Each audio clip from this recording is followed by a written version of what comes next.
Ebola virus disease, often simply called Ebola, is a severe and often fatal illness that affects humans and some animals like monkeys, gorillas, and chimpanzees. This disease is caused by the Ebola virus, which belongs to the family Filoviridae.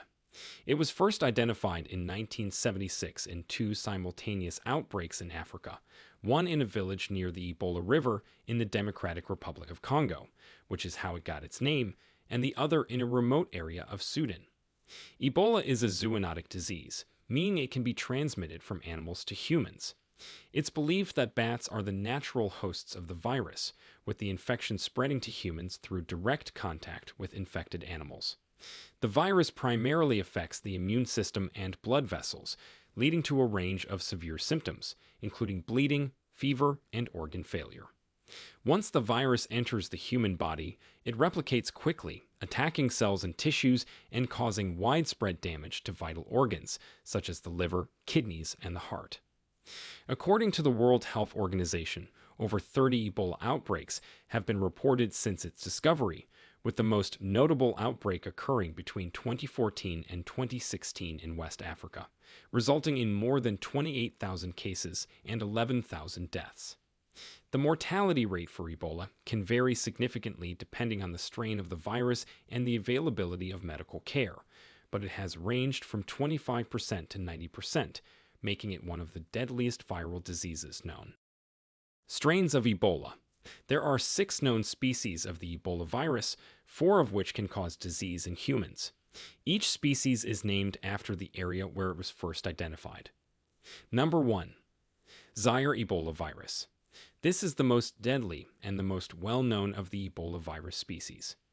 It has been responsible for several large outbreaks, including the 2014 to 2016 West Africa epidemic, which was the largest Ebola outbreak in history. Number 2. Sudan Ebola virus.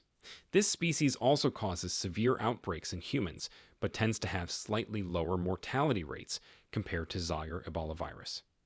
Number 3. Bundibugyo Ebola virus. This species was identified in Uganda in 2007. It causes Ebola-like symptoms, but has a lower mortality rate than Zaire or Sudan species. Number 4. Tag forest Ebola virus.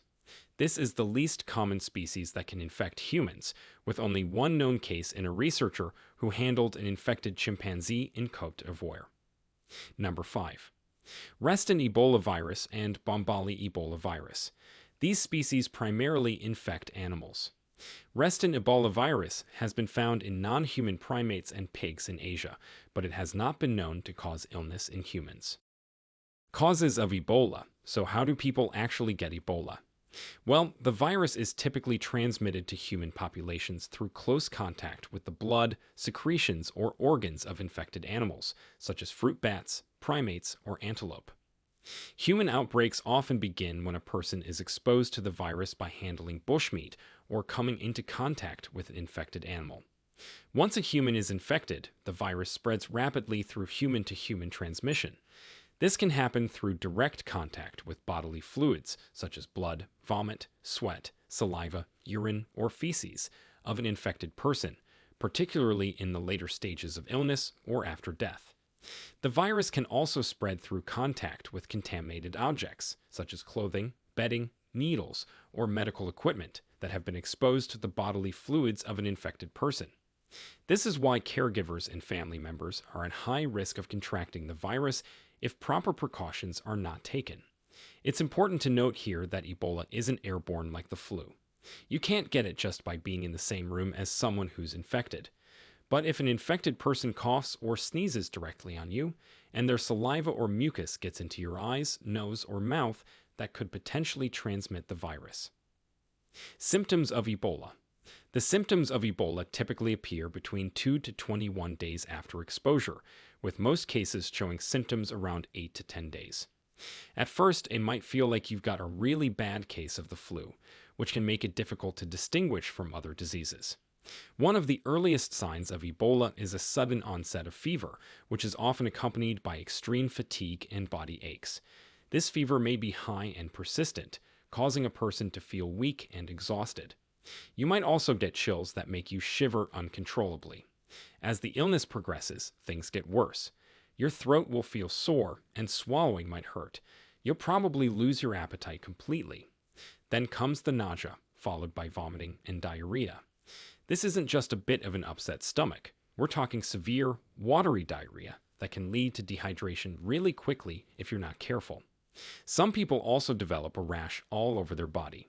It's not itchy, but it can be really noticeable, as they are red or purple spots that stand out against your skin. One of the scariest symptoms is bleeding. This doesn't happen to everyone, but the virus has the ability to cause internal and external bleeding. Some people start bleeding from their gums, or they might notice blood in their vomit or stool. In severe cases, you might even see bleeding from the eyes, ears, or nose. This bleeding is caused by the virus damaging the blood vessels and the body's ability to clot blood. In severe cases, internal bleeding can occur, which can be life-threatening. So, generally, bleeding is often a sign that the disease has progressed to a critical stage. As the disease progresses, you might feel confused or disoriented. Some people become agitated or aggressive. In the late stages, you might have seizures or fall into a coma. It's important to remember that not everyone experiences all these symptoms, and they can vary in severity. Some people have milder cases and recover, while others become critically ill very quickly. Diagnosis of Ebola. If you think you or someone you know might have Ebola, it's crucial to get diagnosed quickly. But here's the thing. Early symptoms of Ebola can be similar to other diseases like malaria, typhoid fever, or even the flu. That's why doctors need to consider your travel history and whether you've been in contact with anyone who might have had Ebola. If Ebola is suspected, you'll be isolated immediately to prevent potential spread. Then, doctors will run some tests to confirm the diagnosis.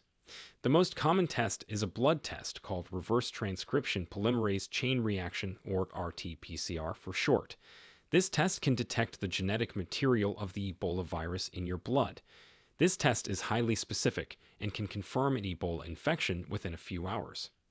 Other blood tests can help assess the severity of the infection, such as measuring liver and kidney function and detecting blood clotting problems. It should be noted here that if you test positive for Ebola, public health officials will start tracing your contacts to identify anyone else who might have been exposed. This is crucial for containing the spread of the virus. Treatment for Ebola. Unfortunately, there is no specific antiviral treatment for Ebola, but supportive care and early intervention can significantly improve a patient's chances of survival. The goal of treatment is to manage symptoms and prevent complications while the body fights the virus. One of the most critical aspects of treating Ebola is maintaining proper hydration and electrolyte balance. Because the disease often leads to severe vomiting and diarrhea, patients can quickly become dehydrated, which can worsen their condition. Intravenous fluids are often administered to replace lost fluids and electrolytes and to maintain organ function. Other than that, medications to maintain blood pressure are also given. Oxygen therapy may also be necessary for patients who experience respiratory difficulties, and blood transfusions might be needed in cases where there is significant blood loss or clotting problems. Finally, pain relievers and medications to control nausea, fever, and diarrhea can also help make the patient more comfortable during their treatment.